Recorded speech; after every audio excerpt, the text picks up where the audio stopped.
আমি অন্তর্বর্তীকালীন সরকারকে বলবো, আপনারা জানেন জীবন দিয়ে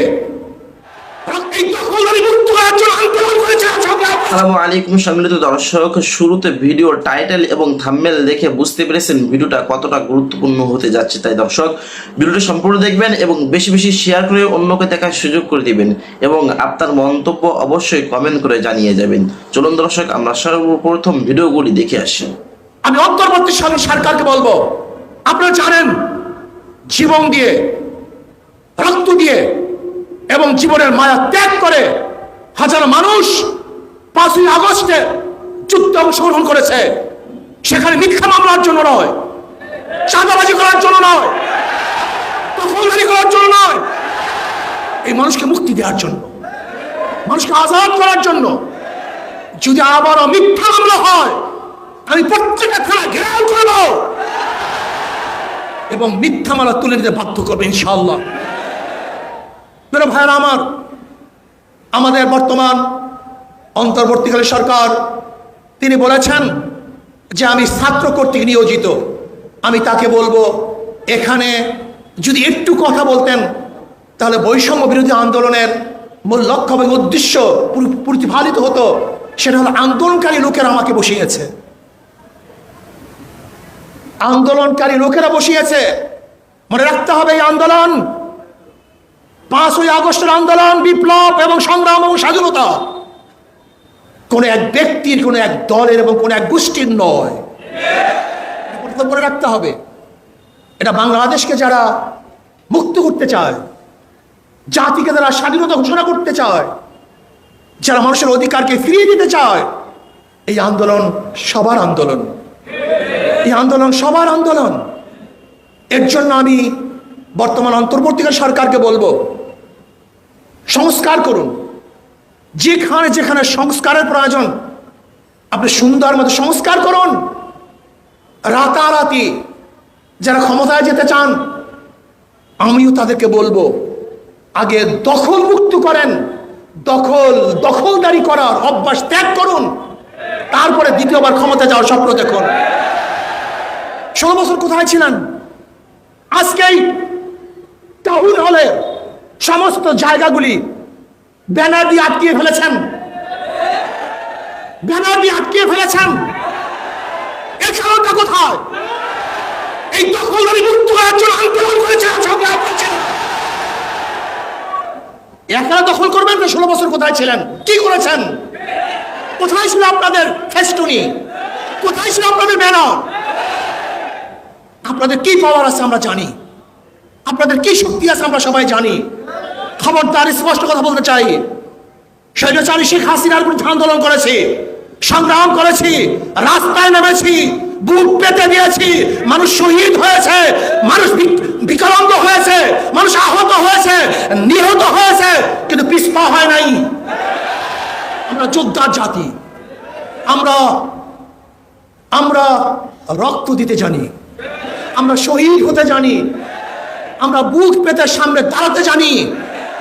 আমরা আবু বকরের বংশধর, আমরা ওমরের বংশধর, আমরা ওসমানের বংশধর, আমরা আলীর বংশধর, আমরা খালিদ বিন ওয়ালিদের বংশধর, আমরা শাহজালালের বংশধর, ইসহাকের বংশধর, ফজলুল বংশধর, রিসাউদ্দিনের বংশধর।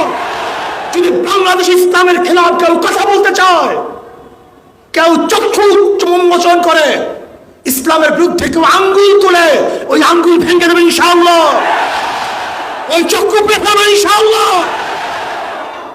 কেউ ভাববেন না যে শেখ হাসিনা গেছে, বামপন্থী বিপ্লব হবে, এই সমস্ত স্বপ্ন দেখার কোনো সুযোগ নেই।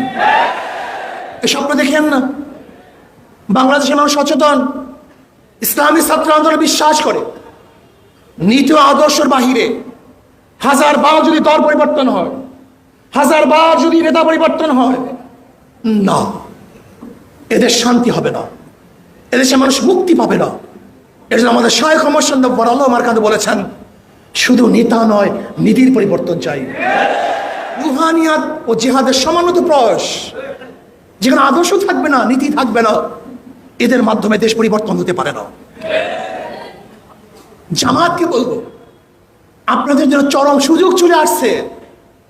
অত্যন্ত সুযোগ হক্কানি ওলামায়ে কেরামের সাথে আপনাদের সাথে যে বিরূপ আছে, যে মতনৈক্য আছে, যেহেতু কালকে নির্বাচন নয়, নির্বাচন একটা সময় লাগবে, সংস্কার করার পরে নির্বাচন হবে। কাজে আমি জামাতকে বলবো, হক্কানি ওলামায়ে কেরামের সাথে আপনাদের যে মতনৈক্য আছে, জলদি জলদি সেই মতনৈক্যগুলি দূর করে ফেলেন, আপসের মধ্যে এক হয়ে যাই। মাঝখানে মাদার গাছ লেগে, মাঝখানে মাদার গাছ রেখে যতই বুক মিলাবার চেষ্টা করি না কেন, বুক মিলবে না, বরং মিলাতে গেলে আমাদের উভয়ের কষ্ট হবে। কিন্তু জামাতের জন্য চরম সুযোগ, ওলামায়ে কেরামের সাথে, হক্কানি ওলামায়ে কেরামের সাথে যে মতানৈক্যগুলি আছে আমরা বসে সমাধান করে ফেলি। যদি আমাদের উপরে কোনো মতানৈক্য থাকে, প্রশ্ন থাকে, আমাদেরকে বলুন, আমরা ইনশাআল্লাহ সেই মতানৈক্য দূর করে সবাই ঐক্যবদ্ধভাবে এই বাংলাদেশে ইসলাম হুকুমত কায়েম করি, মানুষের অধিকার ফিরিয়ে দিন। এই বাংলাদেশ সবাই বাংলাদেশ, এই বাংলাদেশ মুসলমান, হিন্দু, খ্রিস্টান, বৌদ্ধ, ইয়াহুদি যারা এই বাংলাদেশের নাগরিক, তাদের জন্য সমান অধিকার বাস্তবায়ন করতে চাই। এখানে থাকবে মিডিয়া কর্মীদের সমান অধিকার, এখানে থাকবে রিক্সাওয়ালাদের সমান অধিকার, এখানে থাকবে জেলে তাঁতি, মজদুর, কুলি, ঋষি, কামার, যে যেখানে যেইভাবে জীবিকা নির্বাহ করে তাদের সমান অধিকার আমরা বাস্তবায়ন করতে চাই। এর জন্য আসুন, বাংলাদেশকে বিনির্মাণ করার জন্য নীতির ও আদর্শের পরিবর্তন ব্যতীত কোনোদিন বাংলাদেশ বিনির্মিত হবে না, হতে পারে না। কাজে আমরা সম্মিলিতভাবে আদর্শ এবং নীতি চরিত্রকে পরিবর্তন করে বাংলাদেশকে গড়ার চেষ্টা করি, বাংলাদেশকে নির্মাণ করার চেষ্টা করি। সতর্ক থাকুন, সতর্ক থাকুন। প্রতি বিপ্লব ঘটাবার জন্য হাজারো চেষ্টা চলবে, চলতেছে, চলবে। সতর্ক থাকুন, যখনই আবার ডাক দেওয়া হবে তখনই যা কিছু আছে তা নিয়ে আবারও ঝাঁপিয়ে পড়তে হবে। আর অন্তর্বর্তীকালীন সরকার যদি বৈষম্যতা করে, একতরফা কাজ করে, একদিকে ঝুঁকে যায়, অন্য কাউকে বিয়োগ করার মেজাজ বা মেধা তাদের মধ্যে প্রস্ফুটিত হয়, তাহলে কিন্তু এটা বাংলাদেশের জন্য অশনি সংকেত, এটা ভালো হবে না। আপনাকে মনে রাখতে হবে, কারা এই আন্দোলন করেছে, কারা এই সংগ্রাম করেছে, সবাইকে নিয়ে কাজ করতে হবে। কোনো একদিক ঝুঁকবেন না। যদি আপনি ঝুঁকেন, এটা আপনার সংস্কারের জন্য বাধা হবে, ঠিক হবে না। দর্শক, আজকে ভিডিওটি পর্যন্ত। ভিডিওটা ভালো লাগলে লাইক দিবেন, বেশি বেশি শেয়ার করে অন্যকে দেখার সুযোগ করে দিবেন। আসসালামু আলাইকুম।